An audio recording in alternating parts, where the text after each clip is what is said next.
Lo prometido es deuda. Para esta noche tenemos una información muy interesante que nos lleva hasta la otra punta del mundo, hasta el continente americano, de la mano de Gustavo Sánchez. Gustavo, amigo, buenas noches. Hola, José, buenas noches. Ya lo avanzamos hace algunas semanas y esta semana parece que sí, que se va a cristalizar ese objetivo, el ponernos al día sobre una serie de avistamientos de criaturas aparentemente fuera de lugar, ¿no? Cronológicamente hablando, prehistóricas realmente, ¿no? Sí, son casos que hemos estado siguiendo desde hace tiempo y finalmente contamos con nuestro amigo Pedro Hawking para un poco darnos detalles, ¿no? Darnos de lo que ha detalles sucedido al respecto. Bueno, ¿quién es Pedro Hawking? Hace tiempo estuvo con nosotros, hace bastante tiempo, y es bueno recordar quién es, ¿no? Sí, bueno, es un amigo naturalista de Perú. Él ha viajado a lo largo y ancho de ese país, lo conoce muy bien, sus selvas, sus lugares emblemáticos, sus razas indias, es decir, y su fauna, obviamente, su fauna local y su fauna anómala o criptozoológica también, ¿no? Y tenemos la fortuna de conocerle, de poder interactuar con él y de hablar con él ahora directamente hasta Perú. Nos vamos. Buenas noches, Pedro. Buenas noches. Bueno, un auténtico placer. Muchísimas gracias por el esfuerzo que supone que podamos establecer esta conexión, pero creo que la ocasión lo merece, que las noticias que tiene son francamente interesantes, muy llamativas, y no pasarán desapercibidas, no solo para los oyentes de este programa de Crónicas de San Borondón, sino para mucha gente aficionada, que hay mucha, a este tipo de cuestiones. Gustavo, ¿hasta dónde nos vamos en primer lugar? ¿Dónde se produce el primer incidente que queremos comentar? Sí, bueno, yo lo que realmente me gustaría pues un poco empezar a hablar con Pedro es sobre esos supuestos casos de avistamientos y de esos planes que existen para tratar de visualizar o de incluso capturar a supuestos pterodáctilos en tierras mexicanas, ¿verdad, Pedro? Sí, así es. Como te compartí, un amigo mío, John Pendleton, que es norteamericano que vive en el centro de México ya muchos años, está muy intrigado, no solo intrigado, atraído por los reportes de amigos mexicanos de la zona, de que les están aterrorizando pues unos pterodáctilos gigantes sus alas se abren a 3 a 4 metros de envergadura, y cuando se paran en la tierra tienen la estatura de un hombre. Entonces, en el registro fósil se ha hallado registros de aún más grandes, ¿no? Pero es increíble que ahora existan todavía algunos de estos reptiles volátiles. Sí, esto es en la región, Pedro, de Zacatecas, ¿verdad? Sí, el estado de Zacatecas, en el centro de México. Sí, yo también he estado un poco leyendo el informe del señor Pendleton, y a mí lo que me llama la atención es que es una zona pues muy alta, ¿no? Están a 2.400 metros de altura. Sí. Y es una región también donde hay muchas cuevas que de los informes que existen provenientes de África, de Indonesia, incluso de regiones del Pacífico, pues estos avistamientos de grandes aves con alas coriáceas, ¿verdad? De la textura del cuero, con esos picos a veces armados de dientes, ¿no? Cosas que las aves obviamente no tienen, ¿no? Pues sí. Lo importante es un poco esta región de cuevas, ¿verdad? Que parece ser el hábitat de estos... Que se parece mucho a esas otras regiones del mundo donde también se reportan estas criaturas, Gustavo. Sí, exactamente. Yo creo que, Pedro, ese es un detalle significativo, ¿verdad? Sí, porque este amigo, Juan, le han contado, pues, amigos de confianza que muchos años atrás han matado, pues, bastante de estos en una cueva donde vivían. Pero obviamente no han acabado con todos, habrán habido en otras cuevas porque siguen atacando, especialmente roban para comer ovejas o cabras, ganado, y a veces atacan seres humanos. Pedro, y en todo este tiempo, Pedro, no ha habido posibilidad de captura, es decir, ha habido abatimiento por lo que dice, pero captura, por ejemplo, para quedarse con restos de estas criaturas como si fuese un trofeo, algo que pudiese llegar a investigadores como es tu caso o tu colega para poder ser estudiado. Bueno, ya está tan motivado mi amigo que ahora está buscando fondos para construir. En el informe que da explica los detalles de qué tipo de construcción él piensa hacer para poder capturar y a la vez filmar en video cuando bajan a recoger algún animal que él piensa poner como carnada. Entonces, según los detalles que él da, parece que conoce muy bien de lo que está hablando y tiene muy buenas posibilidades de capturar algo. Sí, estamos hablando de esa área que él quiere pues vallar, de 40 metros por 40, crear una especie de habitáculo donde va a haber cañones... Una trampa, realmente. Exacto, una trampa, que disparen cañones de aire comprimido con redes para que en esos cebos de animales domésticos que él va a colocar allí, cerdos, ovejas, digamos que se sienta el pterodáctilo atraído por esos animales y de alguna manera se logra la captura o por lo menos una filmación, ¿verdad, Pedro? Porque bueno, él espera capturar, ese es su objetivo, con las redes capturar para que se pueda pues hacer todos los análisis científicos del animal. Claro. Bueno, estamos conversando con Pedro Hosking en conexión directa con Perú, hablando de la aparición hoy en día de lo que parecen pterodáctilos en México, de una zona muy concreta, de un proyecto que se quiere llevar a cabo para intentar no solo fotografiar, filmar, sino incluso atrapar al menos a uno de estos ejemplares. Parece algo, desde luego, increíble, de hecho lo es, entendemos que lo es y que nuestros oyentes puedan sentir un más que justificable grado de escepticismo, pero ahí están los testimonios. Y yo te tengo que hacer una pregunta, Pedro, lógica, que seguramente nuestros oyentes se hagan. ¿Existe la posibilidad de que se esté confundiendo alguna especie de la zona, que se esté malinterpretando algún ave y que se esté dando este tipo de atributos y que a lo mejor no sean pterodáctilos o algo parecido a pterodáctilos? Bueno, me parece que no, porque dice mi amigo Juan que él ha mostrado un libro, una enciclopedia de pterodáctilos, y ellos dicen a sus amigos que reportan estos encuentros y dicen, esto es exactamente lo que estamos viendo. Sí, o sea, tal cual... Lo ven reflejado en las ilustraciones. Exactamente. Sí, las ilustraciones. Las características morfológicas de esas alas coriáceas, en fin, ¿no? Y su cabeza con ese cuerno que va hacia atrás en la cabeza. Sí. Eso es, dicen. Aunque reportes de pterodáctilos de otras partes como África, Indonesia, reportan a ejemplares más pequeños, quizás alas que alcanzan 1 metro, claro, y que tienen otras características morfológicas, deben ser otras especies. Me recuerda la historia de los Ropen, Gustavo. Sí.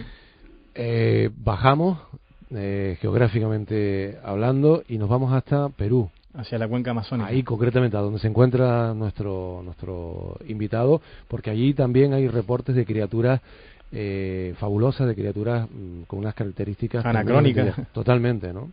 Sí, así es. ¿De cuál quiere que le cuente? Bueno, yo quiero que nos cuentes en primer lugar ese testimonio de primera mano que tienes de la observación de lo que parece un dinosaurio en un río, ¿no? Así es.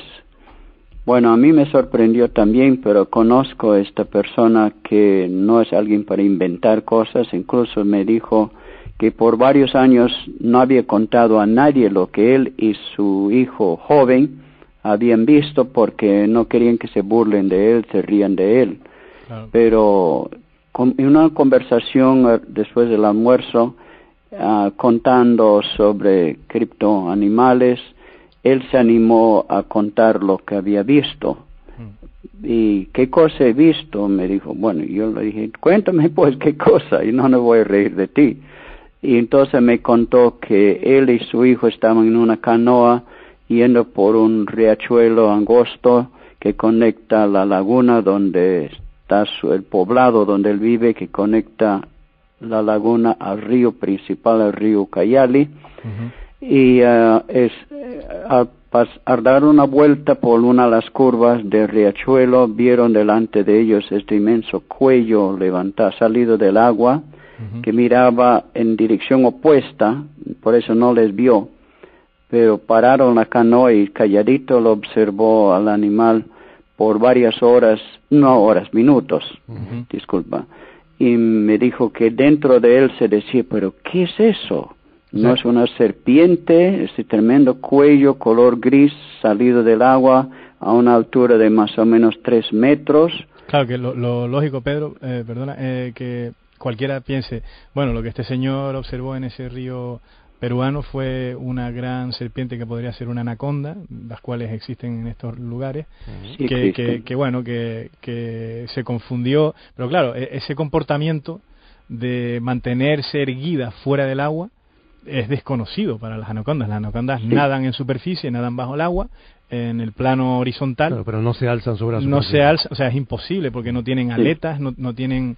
y no tienen las fuerzas para exacto. Levantar su... O sea, son animales muy fuertes, pero no pueden erguirse fuera del agua de esa manera porque no tienen el método de propulsión subacuática para lograrlo, hacer, ¿no? Que sería una potente cola o aletas, ¿no? Colas a modo como las de un delfín, por decir, ¿no? En este caso hablamos de dos testigos, ¿no? El padre y el hijo, ¿no? Y el hijo, sí. Y entonces unos minutos estuve observando, después tocó levemente el borde de la canoa con su remo, toc, y el animal se lanzó al agua hacia adelante, ¿no? Su delante y se desapareció bajo el agua, levantando unas olas que da a pensar que tenía un cuerpo grande bajo el agua, quizás un dinosaurio acuático similar a lo que en África llaman el moquelemembe. Sí, otro de los críptidos, por decir... Estrella, ¿no? Sí. Bueno, hay que comentar que esta observación, según los datos que nos proporciona Pedro, ocurre el 2 de marzo del año 2005, pues en esa zona, en ese riachuelo que conecta al lago Chiatipicha con el río Ucayali, efectivamente. Lo ven a menos de 25 metros de distancia, es decir, a una distancia muy, muy cercana, con lo cual pueden observar por espacio de varios minutos muchos detalles y vemos, bueno, ese cuello de 2 metros de largo y unas características pues muy, muy definidas, ¿no? Como que la piel de ese cuello parecía ser la de un reptil, ¿no? Sí, era de un reptil. Y me dijo que estaba como para entrar por otro riachuelo al costado que conecta con un pantano extenso, y piensa que estaba por entrar ahí y que vive por esa zona donde los nativos nunca se meten por temor a las anacondas que les pueden comer o a los lagartos grandes. Entonces por ahí vivirá en ese pantano, pues. Claro, y estaba tan cerca que es capaz de contemplar hasta las escamas que tiene, ¿no? Sí. Madre mía, hay que ver cómo Otro también misterio. Claro. Yo le dije, por favor, pasa la voz a todos los nativos en la zona, pescadores, que estén alerta, pues, si lo ven otra vez para avisarme, pero no hay más noticias. Bueno, lo lógico sería pensar que en esa zona, yo no sé hasta qué punto es frecuentado o no, pero lo lógico sería pensar que existen más testimonios, ¿no? Puede ser, debe ser. Sí, claro, pasa que requiere un esfuerzo, ¿verdad, Pedro? Llegar a ese lugar, estar días ahí, entrevistar a los pobladores locales, en fin, es algo que digamos no está al lado de tu casa, por decirlo, ¿no? No, está lejos, sí. Claro. Pero yo creo que si alguien dedicaría el tiempo a estar un mes en la zona y entrevistar a todos los pescadores, podría recoger más testimonios. Sería lo ideal. Disculpa, un reporte más relacionado. He recogido de otro criptozoólogo que muchos años atrás en la selva de Bolivia no solo han visto las huellas de lo que parecía ser un brontosaurio o tipo moquelemembe, sino que hasta han matado un ejemplar y mandaron un ejemplar parcialmente disecado o mal disecado a un museo en Santa Cruz, Bolivia, muchos años atrás, en tiempo de la colonia. Y no sé qué pasó con ese ejemplar, pero sorprendentemente en la selva de Bolivia también hay reporte de un animal similar. Que sería muy similar morfológicamente hablando de este otro de las selvas de Perú, ¿verdad? Sí. Entonces, quiere decir que muy posible en toda la Amazonía vive este animal. Claro. Pero como es tímido y vive en lugares donde no entran los seres humanos normalmente, no hay muchos reportes. Y seguramente no habrá muchos de este tipo de especies, ¿no? También debe ser escaso. Serán bastante escasos, sí. Bueno.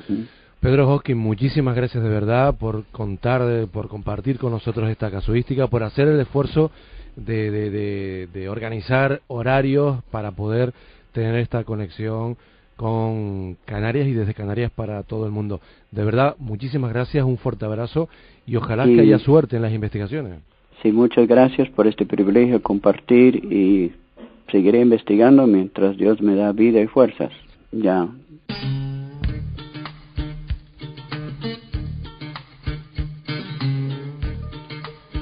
Bueno, y no imaginamos una forma mejor de llegar al final de un tiempo de radio dedicado al mundo del misterio que con testimonios, que con casos tan asombrosos en el ámbito de la criptozoología como los que acaba de compartir con nosotros Pedro Hawkins. Todavía estamos sumidos en el asombro, ¿no, Gustavo? Sí, la verdad que los informes tremendamente espectaculares de Pedro y bueno, ese medio acuático gigantesco que es el gran río Amazonas, quién sabe, ¿verdad? Qué tipo lo que puede haber ahí, ¿no? Puede albergar, exacto. Bueno, ya le dimos las gracias a Pedro por el esfuerzo que hizo y, por supuesto, la gratitud también para ti, Gustavo, por haber hecho posible esta conexión y haber accedido a estos testimonios prácticamente de primera mano. Sabemos que pueden ser recibidos y es normal con escepticismo, pero ahí está la casuística y habrá que seguir de cerca el trabajo de Hawking y de sus informantes y colaboradores para ver hasta dónde se puede llegar, ¿no? Sí, yo estoy en contacto permanente con él y bueno, intercambiamos cualquier emails. novedad que surja la podremos compartir. Exactamente. Un abrazo, Gustavo. Venga, José.